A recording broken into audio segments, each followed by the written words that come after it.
Hi, my name is Dr. Mike Bell, and thanks for looking in on YouTube. Today we're going to be talking about parenting your adolescents, self-identity, and self-esteem. Many people know that the teen years are characterized as an emotional roller coaster, storm and stress. How a teenager feels so passionately and strongly about their lives. I think this is an overcharacterization. I think that this really is not the case. We know that teenagers are moody. We know that teenagers are going through many changes. Body growth and change, conflict between individuality and connectedness, and trying to resolve this search for self-identity. Let's talk about these just briefly. In terms of body growth, height and weight is making changes, as well as their dexterity, coordination, and overall strength. Particularly the young men are starting to become quite strong. Lastly, parts of the brain are growing very rapidly, and this facilitates the teenager's rational, scientific thinking. Now, I know a lot of parents out there think that their teenagers aren't very good at rational thought. Well, frankly, they're not. Their brains are growing very quickly. Their bodies are changing a great deal, and therefore, it's kind of a very difficult time for children to think clearly and rationally. And I think parents need to step in, but we'll talk more about that later. The good news is that adolescence and the search for self will eventually come to a positive end. The bad news is that adolescence is a process, and it's going to take some time. The search for self-identity can last well into the early 20s. Now, I know that's small consolation for parents, but understand this is a process that all teenagers go through. It's a time where they're beginning to think logically and they need guidance. Their bodies are growing and changing at an incredible pace. Their brains are becoming very sophisticated, and so you'll notice their thought processes need our guidance.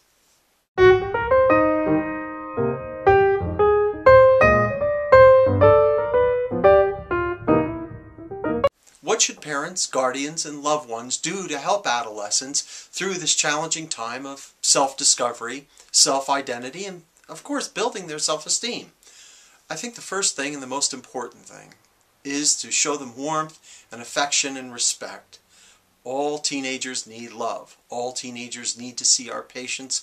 They need to feel our warmth, and they need to know that we respect them.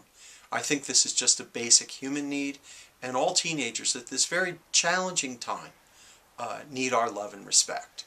I think the second thing is that parents need to really balance, or at least monitor, their tendencies towards permissiveness or, on the other hand, control.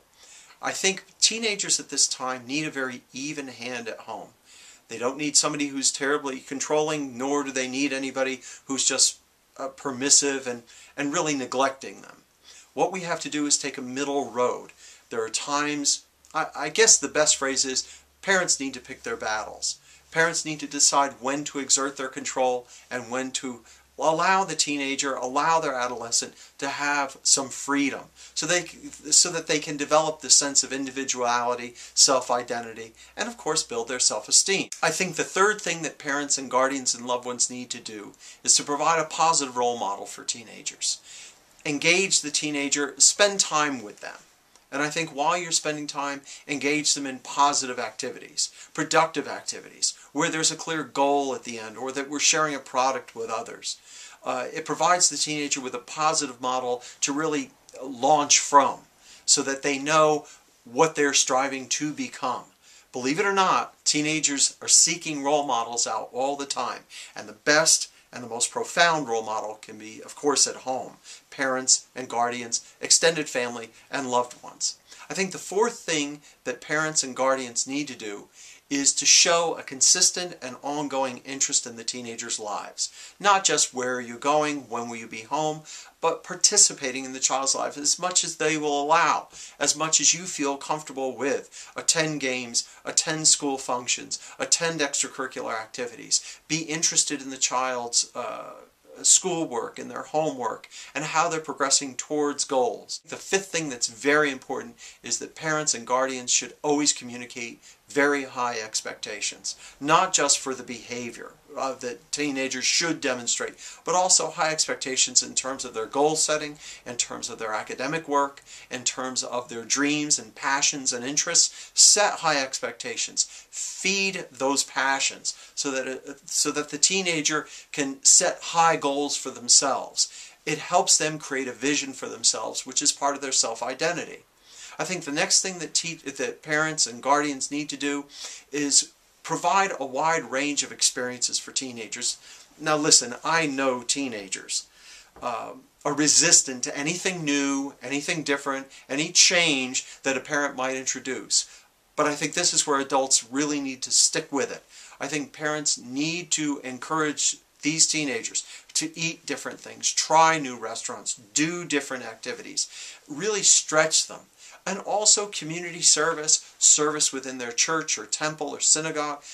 Allow the teenager or guide the teenager into new experiences that broadens their horizons. And I think the last thing that we need to do, and again, all of these are very important, but as teenagers and adolescents are developing their thinking skills, their decision-making skills, I think parents need to participate, again, not to police their decision-making, but to guide their thinking. Help them with step-by-step analysis of thinking through problems and conflicts and issues, both at home, at school, with groups and teams and friends, so that they may develop those rational thinking skills.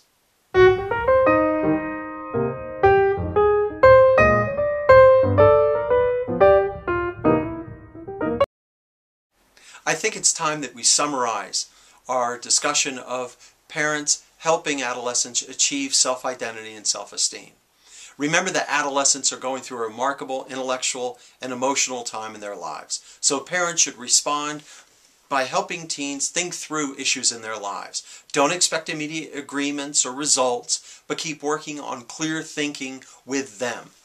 I think also, parents need to remember that adolescents are going through a tough social time. They're beginning to see themselves as a student, or as a member of a group, or a team member, a boyfriend, a girlfriend, or perhaps they've taken their first job and they're seeing themselves as a worker for the first time. I think family members need to hold these different roles in high regard and support them as teens embark on these new experiences. I think parents also need to bear in mind that adolescents are simply going to be moody. They are going to show a logical thinking and decision making, and sometimes their thought processes are very self-serving. They will sometimes be harsh critics. And I guess lastly, I think parents need to really come to expect these mood swings, harsh criticism sometimes of themselves as well as others. And I think teenagers are really going to demonstrate sometimes very selfish and self-serving behavior. I think parents need to really remember to be calm, cool, and collected. Model logical decision-making and help adolescents think through these very challenging situations and times in their lives. I think the most important thing for parents to do is to really model the graciousness and courteousness and the logical thinking that we all hope to see in our teenagers and adolescents. I think the last thing parents have to do is to remember that this phase is challenging for all concerned. It's a very difficult time for adolescents and parents. It's a process of typical development that is going to take time, and that we're going to have to be patient, that we're going to have to be loving and caring and respectful, and ultimately trust that our adolescents and teenagers are going to form self-identity and a solid self-esteem in a home atmosphere of love, courteousness, and respect, as well as support. My name is Dr. Mike Bell. Thanks for looking in on YouTube, and today we were talking about parenting adolescents as they develop their self-identity and strong self-esteem. Thanks for watching.